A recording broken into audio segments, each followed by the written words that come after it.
नमस्कार। आज की जो सबसे ज़रूरी खबरें हैं, चलिए उनको ज़रा गहराई से समझते हैं, सीधे सोर्स मटेरियल से। तो सबसे पहले बात करते हैं ग्लोबल फ्लैश पॉइंट्स की। एक सवाल है, क्या होगा अगर दुनिया का, आप सोचे, 20% तेल खतरे में आ जाए? चलिए इसी से शुरू करते हैं। तो हमारी नज़र सबसे पहले जा रही है मिडिल ईस्ट पर। यहाँ पर जो हाई स्टेक्स डिप्लोमेसी है ना, वो एक बहुत ही कह सकते हैं नाजुक मोड़ पर आ खड़ी हुई है।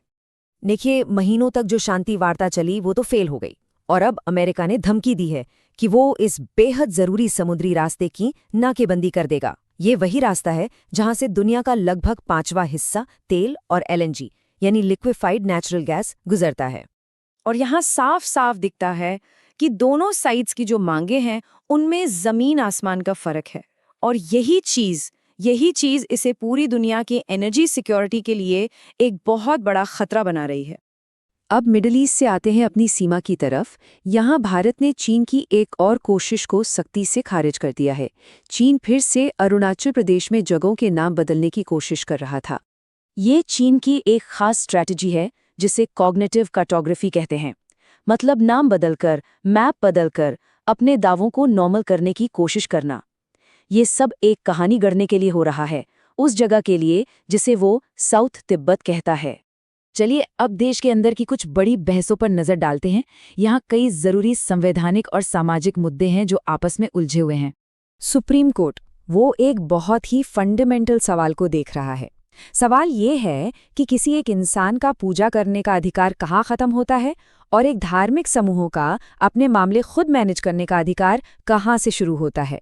बहुत ही पेचीदा सवाल है ये। तो यहाँ देखने वाली बात यह है कि 73वें संशोधन की वजह से लोकल लेवल पर, मतलब पंचायतों में, महिलाओं का प्रतिनिधित्व तो काफी बढ़ा है।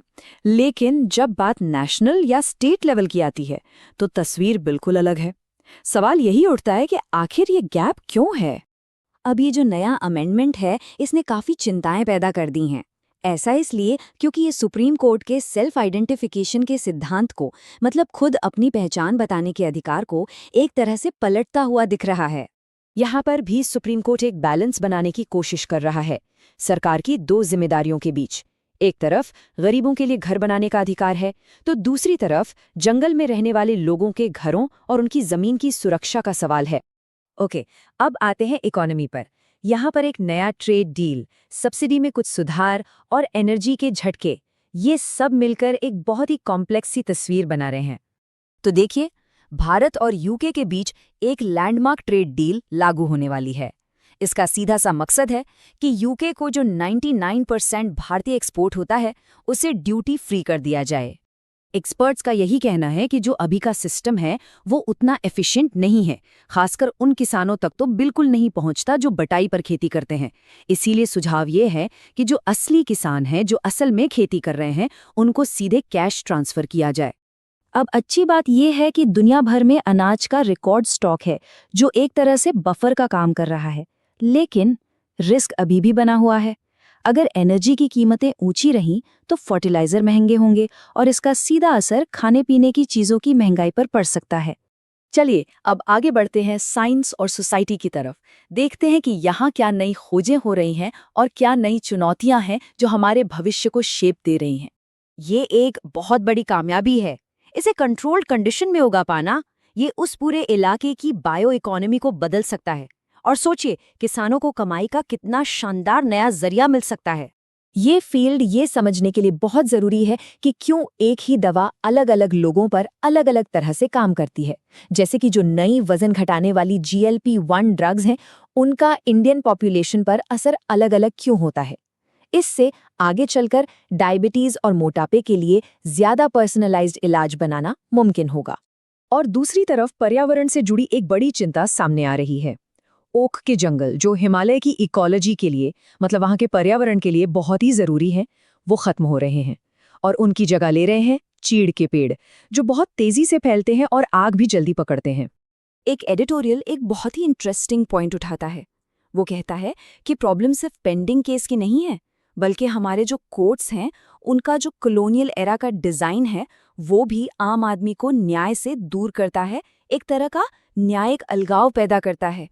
और आखिरी में एक और एडिटोरियल है जो डेमोक्रेसी में आ रही गिरावट पर चिंता जता रहा है। इसका तर्क सीधा सा है, जब आप संस्थानों को कमज़ोर करते हैं तो आप उस संवैधानिक नैतिकता को कमज़ोर करते हैं जिसे खुद डॉक्टर अंबेडकर ने लोकतंत्र के लिए सबसे ज़रूरी बताया था। तो ठीक है, हमने ये सारी अलग अलग खबरें देखी, पर इन सब का मतलब क्या है? चलिए अब इन सारे डॉट्स को जोड़ते हैं और देखते हैं कि बड़ी पिक्चर क्या बन रही है। तो आज हमने जो भी देखा उसमें एक धागा है जो सबको जोड़ता है, और वो है तनाव और बदलाव का।